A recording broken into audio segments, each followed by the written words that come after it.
राधे राधे। हमें माफ़ कर दीजिएगा सभी श्रोताओं से। अभी महात्मा का चौथा अध्याय चल ही रहा था कि किसी का बीच में फ़ोन आ गया, हमने उठाया नहीं, लेकिन उनके फ़ोन बजने के कारण वीडियो और जो कथा सुनाने का प्रारंभ का जो मार्ग था वो रुक गया, बाधित हो गया। इसलिए चौथा अध्याय के हम 5वें श्लोक पर रुक गए थे। 5वां कह दिया था, 6वां भी कह दिया था, लेकिन 6वें पर ही फोन आ गया उनकी।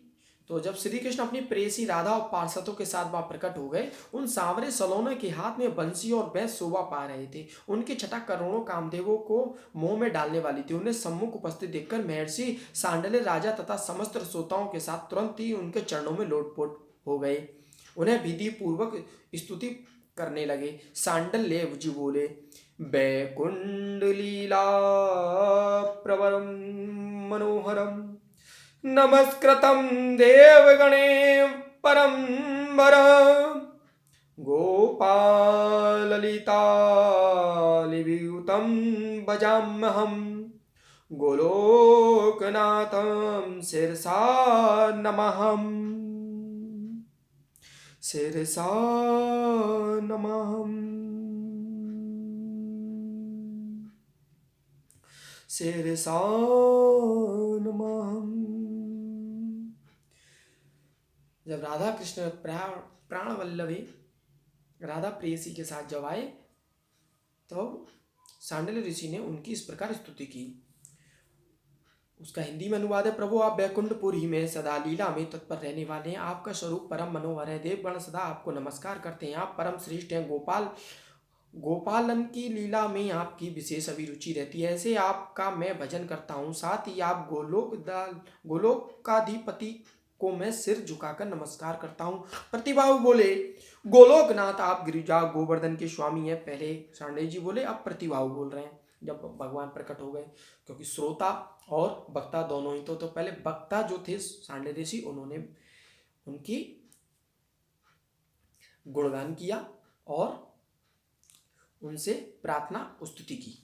अब प्रतिभाही बोले हैं ठाकुर जी से, गोलोकनाथ आप गिरिजा गोवर्धन के स्वामी हैं, परमेश्वर है, आप वृंदावन के अधीश्वर तथा नित्य विहार की लीलाएं करने वाले हैं। राधा पते ब्रजांगनाएं आपकी कृति का गान करती रहती हैं। गोविंद आप गोकुल के पालक, निश्चय ही आपकी जय हो।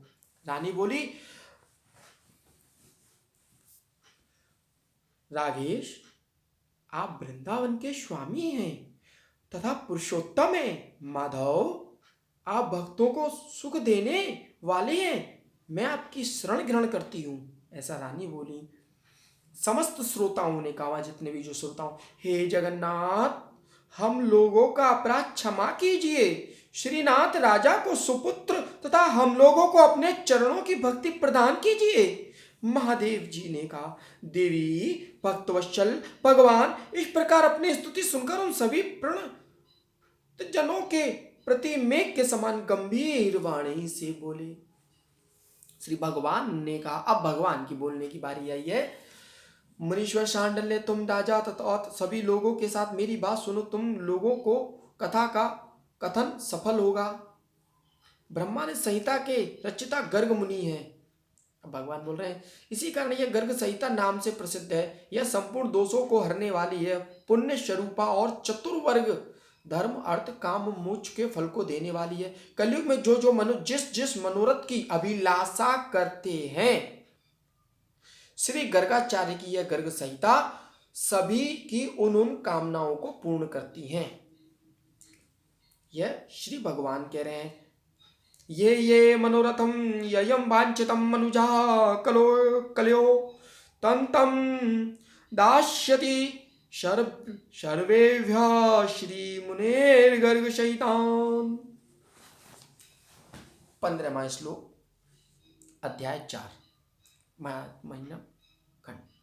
श्री महिमा एत्यत्वा राध्या सार्ध माधवोऽन्त्रेधीयत मुनिभूपादा सर्वे श्रोताश्च मुदयं ययुः शिव जी ने कहा, देवी ऐसा कहकर माधव राधा के साथ अंतर्ध्यान हो गए। उस समय सांडल्य मुनि को राजा तथा सभी श्रोताओं को परम आनंद प्राप्त हुआ। प्रिय प्रेंदन मुनिवर सांडल्य ने दक्षिणा में प्राप्त हुए धन को मथुरावासी ब्राह्मणों में ही बांट दिया। बोलो वृंदावन की बिहारी लाल की जय। फिर राजा को आश्वासन देकर वे भी अंतरित हो गए। तत्पश्चात रानी राजा के समागम में सुंदर गर्भ धारण किया। प्रसव काल आने पर, मतलब रानी समय जब आया, कथा के पश्चात कुछ माह बीते और कुछ माह बीतने का जब समय आया तब रानी पेट से गर्भवती हो गई कथा के श्रवण से। तत्पश्चात रानी ने राजा के समागम से सुंदर गर्भ धारण किया। प्रसव काल आने पर पुण्य कर्म के फलस्वरूप गुणवान पुत्र उत्पन्न हो गया। उस समय राजा को महान हर्ष प्राप्त हुआ। उन्होंने कुमार के जन्म के उपलक्ष्य में ब्राह्मणों को गौ, पृथ्वी, स्वर्ण, वस्त्र, हाथी, घोड़े आदि दान किए और ज्योतिषों से परामर्श करके अपने पुत्र का सुबाहु नाम रखा। इस प्रकार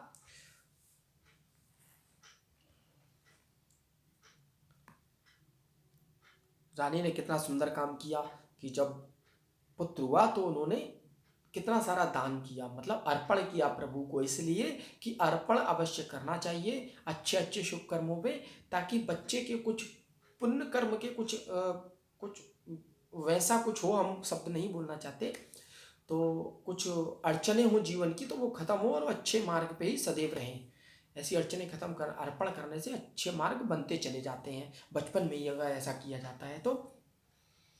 इस प्रकार नृपश्रेष्ठ प्रतिभाऊ सफल मनोरथ हो गए। राजा प्रतिभाऊ ने श्री गर्ग संहिता का श्रवण किया, इस लोक में संपूर्ण सुखों का उपभोग किया और अंतकाल में आने पर वे गोलोक धाम को चले गए, जहाँ पहुंचना योगियों के लिए भी दुर्लभ है। श्री गर्ग संहिता स्त्री, पुत्र, धन, सवारी, कीर्ति, घर, राज्य, सुख और मोक्ष प्रदान करने वाली है। मुनीश्वरों, इस प्रकार भगवान शंकर ने पार्वती देवी से सारी कथा कहकर जब विश्राम लिया तब पार्वती ने पुनः उनसे कहा। पार्वती जी बोली, जिसमें माधव का अद्भुत चरित्र सुनने को मिलता है, उस श्री गर्ग संहिता को कथा मुझे सुनाइए, बतलाइए। यह सुनकर भगवान शंकर ने हर्ष पूर्वक अपनी प्रिय पार्वती से गर्ग संहिता की सारी कथा कह सुनाई। पुनः साक्षात शंकर ने कहा, सर्वमंगले मेरी बात सुनो। गंगा के तट पर अर्ध योजन 4 मील की दूरी पर विल्वकेश वन में जो सिद्ध पीठ है, वहां कलयुग आने पर गोकुलवासी वैष्णव के मुख से श्रीमद् भागवत आदि संहिताओं की कथा तुम्हें बारंबार सुनने को मिलेगी।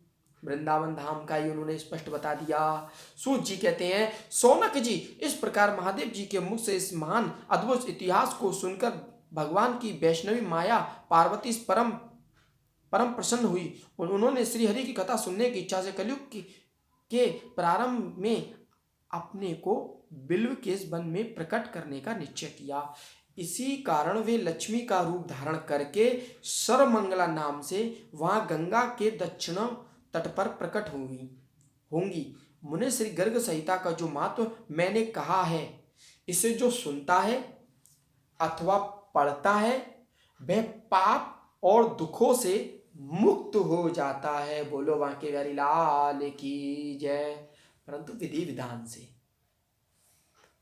श्री प्रकार श्री सम्मोहन तंत्र से पार्वती शंकर संवाद में श्री गर्ग संहिता महात्म विषय का 4था अध्याय पूर्ण हुआ। श्री गर्ग संहिता महात्म संपूर्ण। बोलो बांके बिहारी लाल की जय। इसी 4थे अध्याय के साथ ही महत्व भी संपूर्ण हुआ। अब हम प्रवेश करेंगे श्री गर्ग संहिता प्रथम खंड गोलोक खंड में। बोलो बांके बिहारी लाल की जय। गोलोक खंड का छोटा सा बड़ा सुंदर द्रव्य दर्शन इसमें छवि है, वो हम आपको दर्शन कराने का प्रयास करेंगे। बोलो बांके बिहारी राधा रानी सरकार की जय।